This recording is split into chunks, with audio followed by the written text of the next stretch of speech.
अस्सलाम वालेकुम। आज का जो हमारा टॉपिक है वो है chapter number 19 growth and development में से very important topic development of चिक।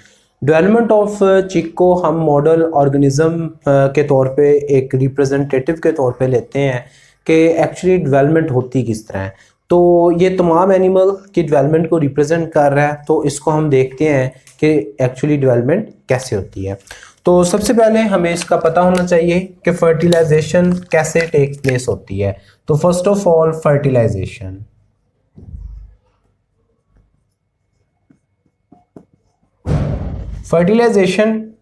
जिस तरह बाकी ऑर्गेनिज्म के अंदर मौजूद है, इसके अंदर भी इंटरनल फर्टिलाइजेशन है। In the hand internal fertilization होती है,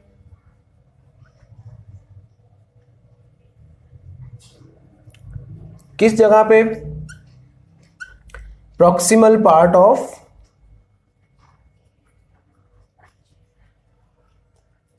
ओविडक्ट,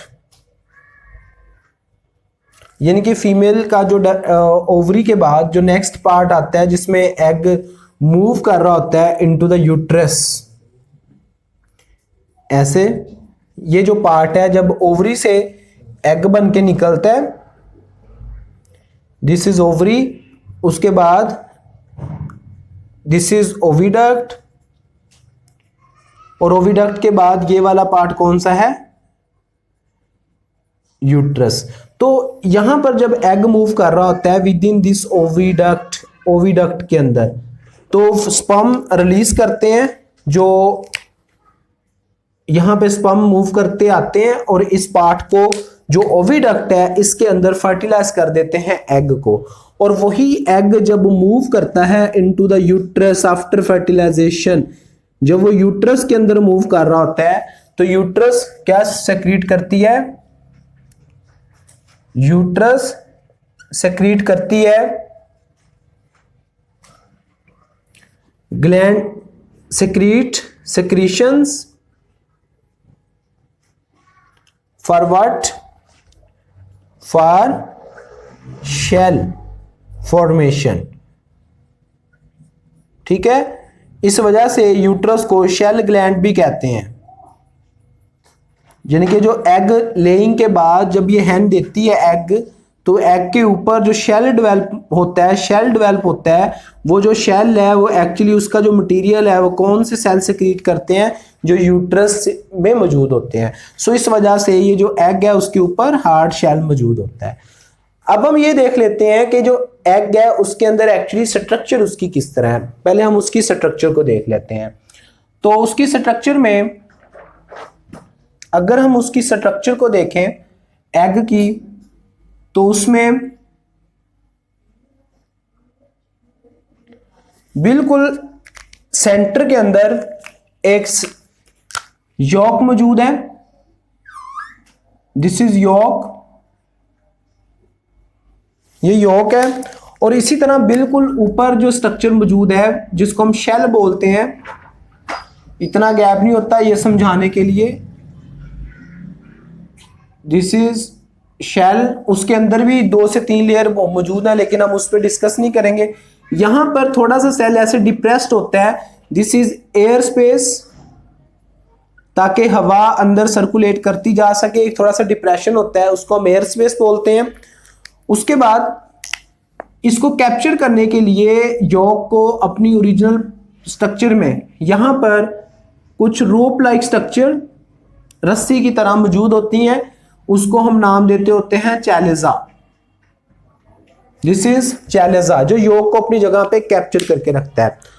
और बिल्कुल यॉक के ऊपर, यॉक इज अ फूड, यहां पर यॉक की सरफेस के ऊपर मौजूद होता है जर्म सेल, जिसको जाइगोट बोलते हैं, जर्मिनल सेल, जिसने आगे डेवलप होना है। This is our germinal cell, जिसने आगे डेवलप होना है।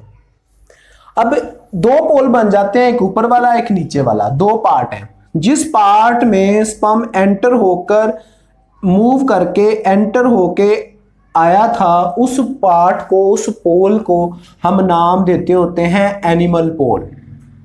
एनिमल पोल, इसमें क्या होता है? फर्टिलाइज्ड पॉइंट है और ये लेस यॉकी होता है। यानी कि इसमें इतनी ज्यादा यॉक नहीं होती।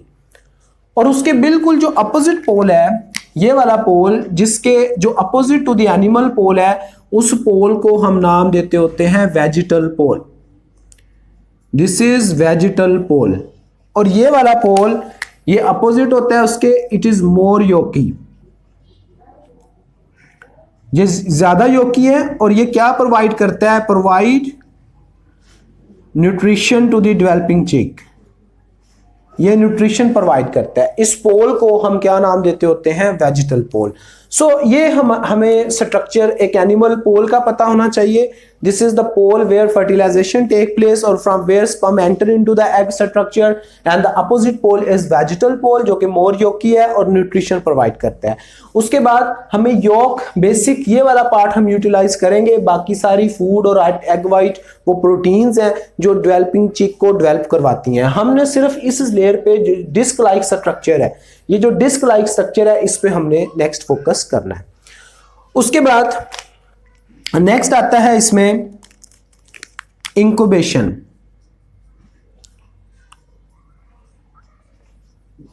जैसे ही हैन एग लेइंग करती है, एग लेइंग के बाद जो उसका एग है उसमें डेवलपमेंट रुक जाती है अनटिल अनलेस जो बॉडी टेम्परेचर है फीमेल का उतना टेम्परेचर एग को प्रोवाइड ना कर दिया जाए। तो अगर हम उसमें चिक को डेवलप करवाना चाहते हैं तो इंक्यूबेशन के लिए जो पीरियड है, इंक्यूबेशन का जो पीरियड टेम्परेचर है that is 36 to 30 degree Celsius, जो नेचुरली हम अंडों के ऊपर मुर्गी को बिठा दें तब प्रोवाइड कर सकते हैं, या फिर आजकल इंक्यूबेटर मौजूद है आर्टिफिशियल, वो हम यूटिलाइज करके ये टेम्परेचर प्रोवाइड कर सकते हैं। For how many days? For 21 days. ये इसका पीरियड है जिसमें जाकर ये अपने एग्स को डेवलप करना शुरू करती है। 21 days is the incubator period for developing chick, and 36 and to 38 is the developing temperature। तो ये इंक्यूबेशन होगी। तो लेट्स सपोज कि हमने ये टेम्परेचर प्रोवाइड कर दिया है, तो अब हम ये देखेंगे कि जब ये टेम्परेचर प्रोवाइड करता है तो एग में कौन कौन सी चेंजेस आती हैं। अब हम उस पर फोकस करते हैं, वो स्टेजेस कौन कौन सी हैं और वो कैसे जो है वो आगे डेवलप होती हैं। अब हमारा फोकस सिर्फ उन्हीं चीजों पे रहेगा। एग के बाद जो फर्स्ट हमारे पास स्टेज आती है डेवलपमेंट की, that is cleavage. Cleavage actually represent कर रही होती है माइटोसिस को। क्लीवेज रिप्रेजेंट किसको करती है? माइटोसिस को। तो मैं इसी स्ट्रक्चर को आपको, अगर ये यॉक है, मैं इसको आपको ऐसे करके दिखा रहा हूं, यानी कि ये हमारे पास यॉक मौजूद है, ये इस एंगल में पड़ी हुई है, मैं आपको इसको ऐसे करके दिखा रहा हूं टेढ़ा। तो जो हमारा जर्मिनल पॉइंट है वो आपको किस जगह पे नजर आएगा? Eight top. ये डिस्क लाइक स्ट्रक्चर आपको कहां पे नजर आएगी? बिल्कुल टॉप पे, ये वाली, ठीक है, क्योंकि मैंने उसका एंगल चेंज करके ऐसे कर दिया ताकि आपको समझा सकूं व्हाइट बोर्ड पे।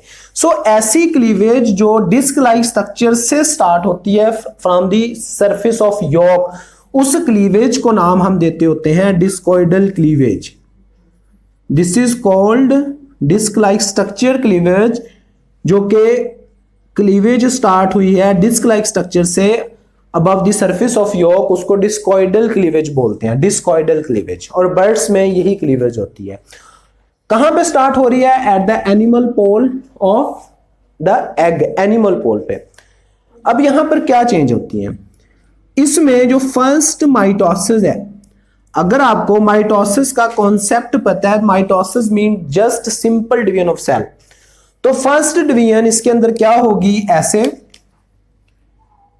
1 2 सेल बने। First 2 cleavage they are vertical, these are the point. First 2 cleavage जो होती हैं, फर्स्ट जो 2 क्लीवेज है वो उनकी नेचर क्या है? वर्टिकल है।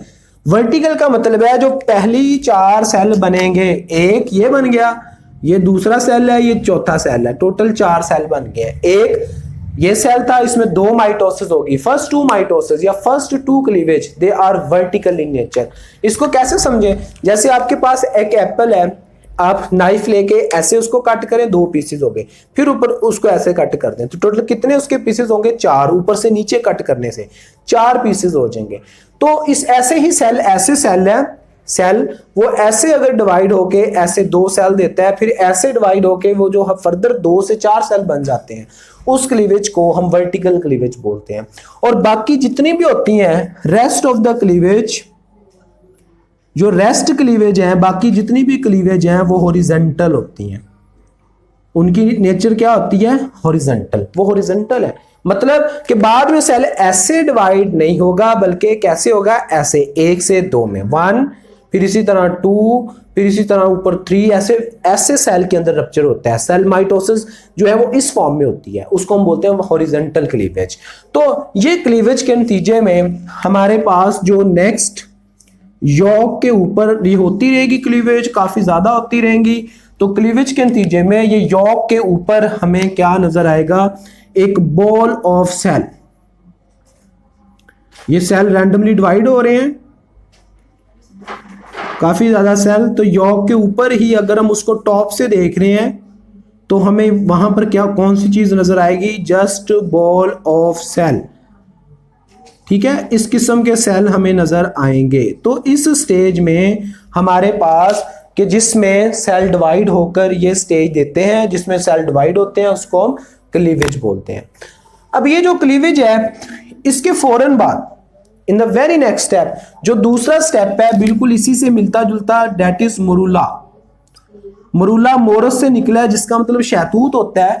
तो बिल्कुल शहतूत की तरह हमें ये स्ट्रक्चर नजर आएगा। जिस तरह शहतूत नहीं ऊपर से रैंडमलाइज होता है, कोई प्लेन नहीं होता है, बिल्कुल इसी तरह की हमें यहां पर स्ट्रक्चर नजर आएगी। तो मरूला स्टेज में हमें क्या नजर आता है? ये जो एक्चुअली बॉल ऑफ सेल, ये जो बॉल ऑफ सेल है, यहां पर उसके सेंट्रल सेल थिन होते हैं ऐसे। ये यॉक है नीचे, यॉक के ऊपर बता रहा हूं, सेंट्रल सेल जो ये बॉल लाइक स्ट्रक्चर्स के after cleavage they are small central cell.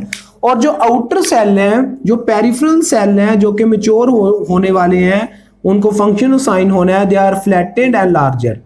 बाहर वाले सेल क्या होते हैं?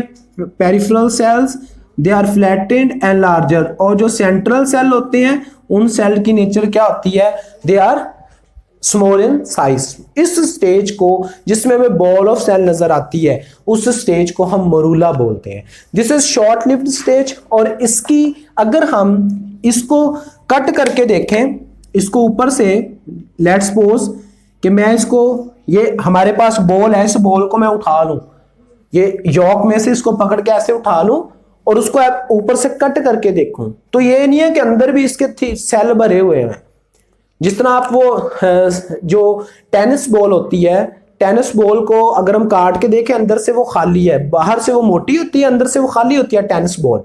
तो इसका मतलब है अगर मैं इसको कट करके आपको दिखाऊं, ऊपर से ऐसे ऐसे ये जो सेल डिवाइड हो रहे हैं, ऐसे मैं कट कर लूं, तो ये अंदर से भी भरी हुई इतनी होती सेल से, एक बॉल है और अंदर से ये खाली है और जस्ट सेल की 2 लेयर है। कितनी लेयर है ये सेल की? जस्ट 2 सेल थिकनेस। काटने के बाद सिर्फ मैं बॉल दिखा रहा हूं, यॉक नहीं नीचे दिखा रहा। तो जो यॉक ऑफ सेल, जो हमारे सेल की बॉल, आपको ऊपर से बॉल ही नजर आएगी, लेकिन जब आप उसको अंदर से देखते हैं, उसको कट करने के बाद, तो अंदर से वो खाली है, जस्ट उसकी 2 सेल थिकनेस है। 2 सेल थिकनेस मीन सेल की 2 लेयर ही है बस। लेकिन इस तरह की एक और लेके स्ट्रक्चर मैं ऐसे रख दूं, तो ये ऐसे बिल्कुल स्ट्रक्चर फिर बन जाएगी। सो इसकी सेल थिकनेस कितनी है? 2 सेल थिकनेस। ये जो लेयर्स हैं, जो 2 सेल थिकनेस वाली, इसको हम नाम देते होते हैं ब्लास्टोडर्म। इसको ब्लास्टोडर्म बोलते हैं। This is our blastoderm. So this stage is short-lived and soonly change into next stage, that is blastula. अब blastula में क्या होता है वो हम देखते हैं। So the 4th stage is after egg formation, वो है blastula. Blastula stage में क्या होता है? नंबर 3rd, ब्लास्टुला के अंदर क्या होता है कि ये जो आपकी ये स्ट्रक्चर है, ये बिल्कुल ऐसे ही मैंने काट के दिखाई, मैं इतना पार्ट, नीचे सारी कौन सी चीज पड़ी हुई है, यॉक, यॉक के ऊपर ये काम हो रहा है, रेड जो मैं ड्रॉ करता हूं। तो ये जो हमारे पास सेगमेंटेड कैविटी नजर आई, सेगमेंटेड कैविटी, ये सेंटर में जो नजर आ रही है सेगमेंटेड कैविटी, सेगमेंटेड कैविटी ये वाली जो सारी इसको और इसको इसको और इसको सेपरेट किया हुआ है, उसको हम नाम देते होते हैं ब्लास्टोसोल या ब्लास्टोसील, ब्लास्टोसोल, या फिर इस कैविटी को क्या नाम देते हैं, ब्लास्टोसील। और जिस स्टेज में ब्लास्टोसील कैविटी नजर आती है, ये वाली ब्लास्टोसील या ब्लास्टोसोल, उस स्टेज को ब्लास्टूला कहते हैं। सो फर्स्ट कैविटी हमें कहां पे नजर आती है, ब्लास्टूला स्टेज पे। अगर मैं इस पार्ट को ऐसे कट करके दिखाऊं, जो बुक की डायग्राम है बिल्कुल ऐसे बनी हुई है, बुक में कैसे बनाया हुआ है उन्होंने, ऐसे ये कट किया हुआ है और ऐसे सेल्स की आपको दो लेयर्स नजर आ रही हैं ऐसे, ठीक है, ऐसे सेल्स की दो लेयर नजर आ रही है। इस लेयर को क्या नाम दिया हुआ है, मैंने वो पूरा बना दिया है, उन्होंने शॉर्ट किया है, this is blastoderm and this segmented cavity जो यहां से ये फॉर्म में नजर आ रही है उसको हम क्या बोलते हैं, ब्लास्टोसील। पहले ये सारे सेल जुड़े हुए थे यहां पे यॉक के साथ, लेकिन अब ये वाला पार्ट ऊपर हो गया। लेकिन जो पेरिफेरल पार्ट है, ये वाले पार्ट, ये पेरिफेरल, ये और ये, this is still attached with the yolk, yolk के साथ अभी भी अटैच्ड है। इस पार्ट को जो अभी यॉक के साथ अटैच है, इसको हम बोलते हैं जोन ऑफ जंक्शन।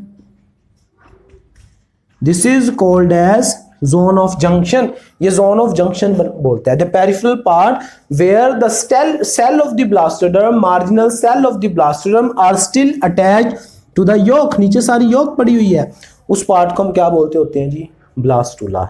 उस पार्ट को हम क्या बोलते हैं, जोन ऑफ जंक्शन। सो ये हमारे पास कौन सी स्टेज थी, ब्लास्टूला की। उसके बाद जैसे ये ब्लास्टूला बनता है तो उसके बाद सेल की मूवमेंट स्टार्ट हो जाती है। ब्लास्टूला बनने के बाद सेल की मूवमेंट स्टार्ट हो जाती है। फिर क्या होता है, जोन ऑफ जंक्शन बन गया, ब्लास्टोडर्म आपको समझ आ गई। उसके बाद हमारे पास जो नेक्स्ट स्टेज आती है जिसमें सेल की मूवमेंट और रीअरेंज स्टार्ट होगी, this is also long question, उसको बोलते हैं गैस्ट्रुलेशन। उस पार्ट को हम क्या बोलते होते हैं, गैस्ट्रुलेशन। गैस्ट्रुलेशन स्टेज में क्या होता है कि ये जो आपकी ब्लास्टोडर्म है, it's split into two layers, बस क्योंकि सेल की मूवमेंट स्टार्ट हो गई है। ये स्ट्रक्चर थी। अब ये जो ब्लास्टोडर्म है, जो यहां पर ये डबल है, ये दो लेयर में स्प्लिट हो जाएगी, वन, दिस इज वंस, ये, और ये क्या है, नंबर सेकंड। यहां पे जुड़ी हुई थी वहां पे लैदा होगी, नीचे वही है, नीचे सारी कौन सी चीज पड़ी हुई है, यॉक। सो जो ये जो ऊपर सेल की लेयर है इसको नाम देते हैं एपीब्लास्ट, और जो लोअर सेल डेवलप हुई है, लोअर लेयर है ये वाली, इसको हम क्या बोलते होते हैं, हाइपोब्लास्ट। हाइपोब्लास्ट। स्पेस तो अभी भी वही है ब्लास्टोसील, यहां पर भी ब्लास्टोसील है, ये जो स्पेस दरमियान में नजर आ रही है इसको स्टिल हम क्या बोलेंगे, ब्लास्टोसील। इसको भी ब्लास्टोसील ही बोलेंगे क्योंकि वही स्पेस है जो यहां पर ब्लास्टोसील है, वो नीचे होगी तो वो पीछे से तो वही नजर आ रही है जो पहले नजर आ रही थी, दिस इज ब्लास्टोसील, वही कैविटी है। इस स्टेज में जिसमें हमें अपर लेयर और लोअर लेयर, दो लेयर में ब्लास्टोडर्म डिवाइड होगी, उसको हम नाम क्या देने लग गए, गैस्ट्रुलेशन। जर्म्स लेयर इनको बोलते हैं। इनसे कौन सी चीज डेवलप होती है वो हम देखते हैं।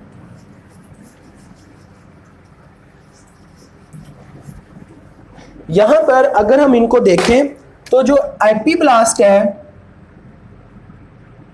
एपीब्लास्ट से हमारे पास बनती है एक्टोडर्म फ्यूचर्स की एंड मेसोडर्म, ठीक है, जिससे हमारे सिस्टम बनते हैं। और जो हाइपोडर्म है, हाइपोब्लास्ट है, उससे डेवलप होती है एंडोडर्म, जिससे हमारा डाइजेस्टिव सिस्टम बनता है, प्रिजम्पटिव बाद में बनने वाला। ओके, तो इस स्टेज पे जाकर अगर हम एग को ऑब्जर्व करें तो हमें टू एरियाज नजर आते हैं इनके। अब इस स्टेज में सेल डिवाइड हो रहे थे, इसमें ये सारा कुछ हो चुका है। इसमें अगर हम लाइट पास करके देखें तो हमें 2 एरियाज नजर आते हैं। यहां पर हमें, जब हम नीचे से लाइट पास करें तो हमें यहां पर 2 एरियाज नजर आएंगे। After this formation of all these epiblast and hypoblast, एक central, this is a central part and this is peripheral part. ये सेंट्रल पार्ट है, एक पेरिफेरल पार्ट है।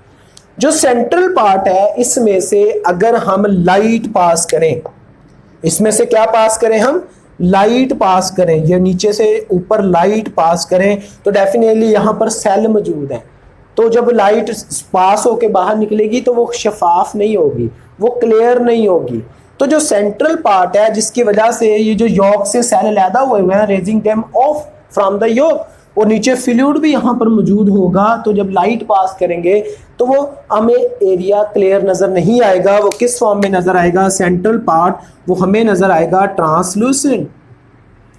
ट्रांसलूसेंट मीन वो क्लियर नहीं है, अपेरेंट नहीं है, ठीक है। उस एरिया जो कि सेंट्रल है, ट्रांसलूसेंट है, उसको हम नाम देते होते हैं एरिया पेलोसिडा। क्या नाम देते हैं उस एरिया को, एरिया ऑफ पेलोसिडा, जो सेंट्रल है, ट्रांसलूसेंट है।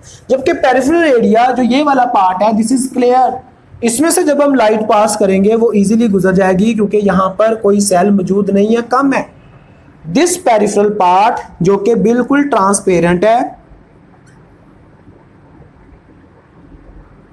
उसको हम क्या नाम देते हैं, एरिया ओपेका।